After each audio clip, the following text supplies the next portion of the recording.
Okay, I have it cut out, and you can see when we sew it, it's going to line up on the sides to match the front and back.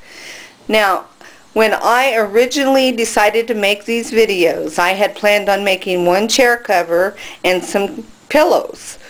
Well, I was not happy with the way the chair cover turned out. I thought I could do better. So I decided to make another video making it different. So I came up short on fabric.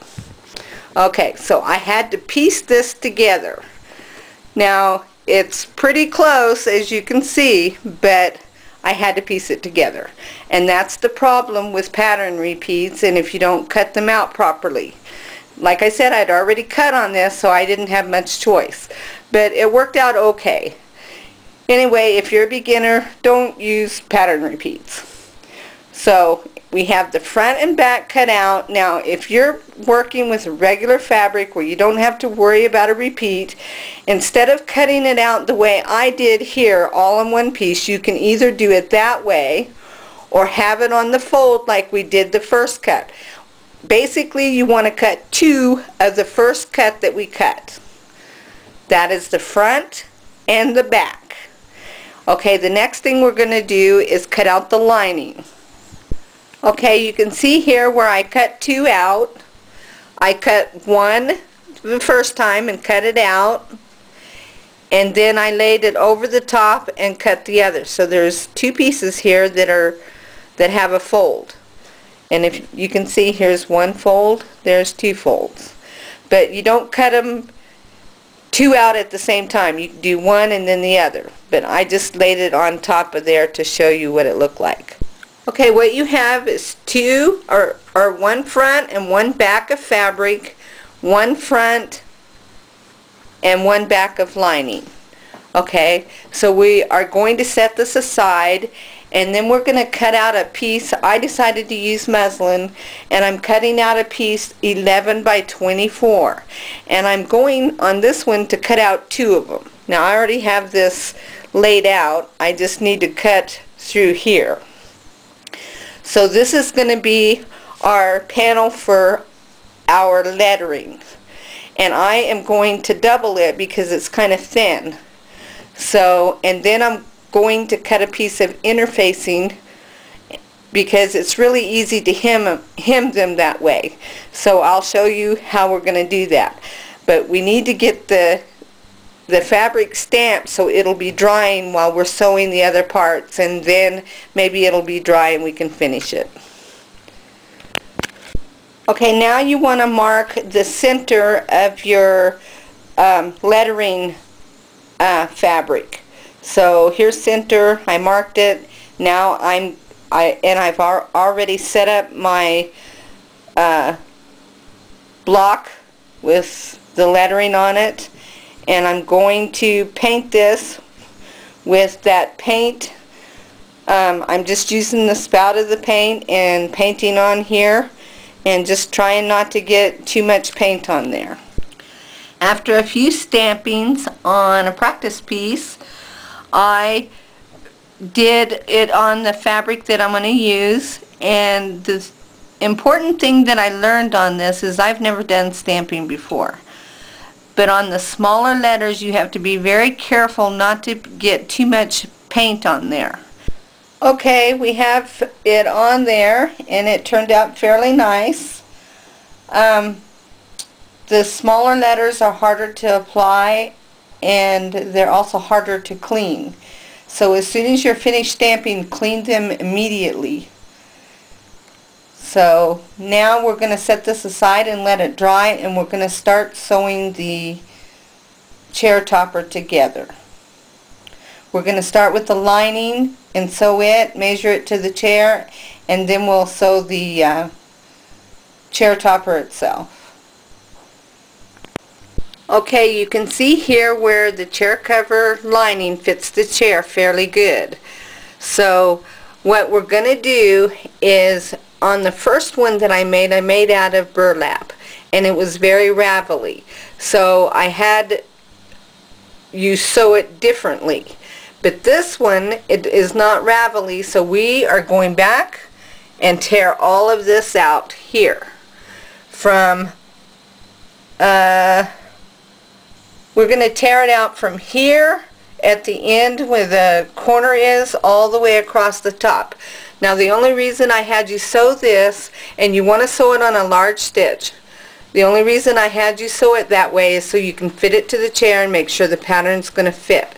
So now we're going to tear that out, and I'll show you how to, or we're going to sew the fabric chair topper, the real deal, and we're going to pin it and then sew it, but we're going to pin the lining to it.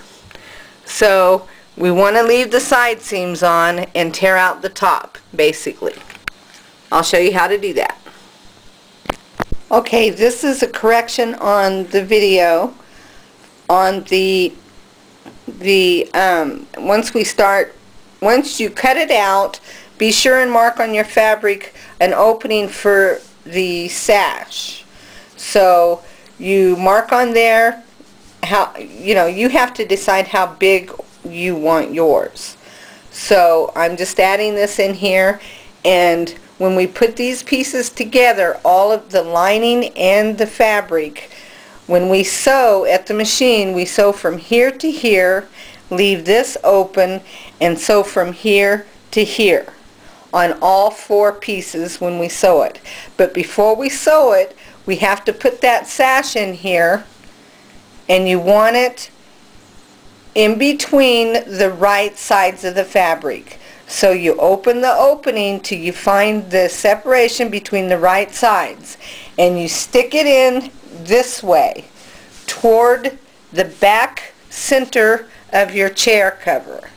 And then and the edge is right here, and so when you sew when it's turned, when you sew down through here, it's on the right side. So I just wanted to make that clear. I hope you understand that. Okay, you can see how I sewed it. Now I'm going to turn it. Okay, now we have the lining sewed. We have the lining, this part ripped out, and this is sewed all the way down to here, and the fabric itself is sewed from there down to here. So I am going to put the lining and the fabric together, and then we'll sew the top. Okay, I forgot to mention we're going to press the seams, and then we'll put it together. Okay, we have our seams pressed, and I want to show you here how this line matches up on each side. And that's what I'm saying, pattern repeats, that you really need to match them up or they don't look right. So I have the seams pressed, and now we're going to show you how to put the lining in here. Okay, what you want to do here is slip these together like a pillow in a pillowcase. And what you want is the wrong side of the lining to the wrong side of the fabric.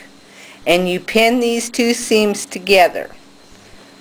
And then you come up to the top, and we'll work on that in a minute, but I wanted to show you how this is the wrong side and this is the wrong side, and put wrong side seams together. Okay, we have the pieces all laid out kind of flat, and they're together. This part, of course, is not sewn yet. I'll show you that in a second here. And see how the 2 pieces fit very nicely together.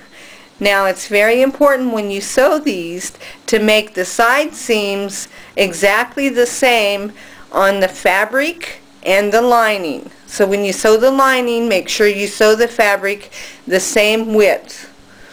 So anyway, now we're going to pin the top in up here, and we're almost done. Okay, now I want to show you something. We have all the layers together, the lining and the fabric.